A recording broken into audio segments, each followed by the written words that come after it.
한국학의 흥미로운 면면을 파헤치는 팟캐스트 이모저모 한국학에 다시 오신 것을 환영합니다. 오늘 저희가 다룰 주제는 한국계 일본인, 즉 한국 혈통을 가졌으나 일본 국적을 보유한 사람들입니다. 이는 한국이나 조선 국적을 유지하며 일본을 거주하는 일반적인 제1한국 조선인과는 구분되는 개념이라는 점을 먼저 짚고 넘어가야겠습니다. 이 집단의 규모는 상당히 놀랍습니다. 2021년 대한민국 외교부에 따르면 공식적으로 확인된 한국계 일본인 수는 38만 3천 명을 훌쩍 넘깁니다. 하지만 이 수치는 빙산의 일각일 가능성이 높습니다.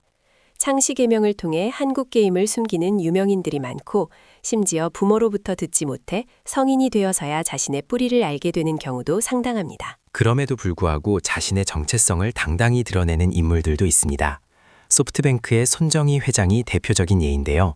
20세기의 차별을 극복하고 일본 최고 부자가 된 그는 한국계 일본인임을 밝히며 전체 제1교포의 규모를 400만 명으로 추산하기도 했습니다. 이들의 역사는 일제강점기 이전으로 거슬러 올라갑니다.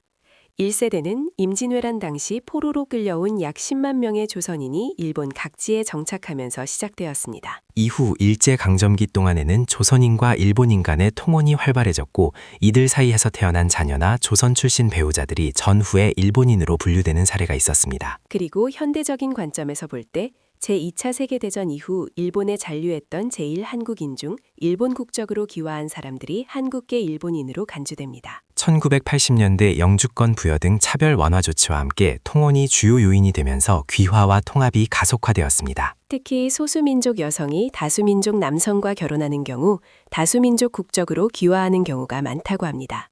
2006년 한 해 동안 한일 간 결혼 건수가 8,000건이 넘는다는 사실은 이러한 흐름을 잘 보여줍니다. 과거 제1한국인 공동체 내부에서는 일본 귀화를 배신 행위로 여기는 시각이 강했습니다. 다행히 최근에는 이러한 인식이 약해지는 추세입니다. 다만 조총련 계열에서는 여전히 이러한 거부감이 남아있다고 합니다. 일상생활의 불편함 때문에 한국식 성씨를 유지하지 못하고 일본식 성으로 바꾸는 경우도 많습니다. 하지만 현재는 상용 한자나 인명 한자로 등록된 한자를 사용하여 창시하는 것이 허용되어 과거와 달리 한국계 성씨를 유지할 여지가 생겼습니다. 포로에서부터 주류 사회 구성원까지 수백 년에 걸친 이들의 여정은 매우 복잡한 정체성의 진화를 보여줍니다. 맞습니다. 지리적 기원 역시 흥미로운데요. 대부분의 제1교포와 마찬가지로 한국계 일본인 중 상당수가 지리적으로 가까웠던 경상도와 제주도 출신이라는 점도 눈여겨볼 만합니다. 이모저모 한국학, 오늘은 한국계 일본인에 대해 이야기 나눠봤습니다. 다음 시간에 뵙겠습니다.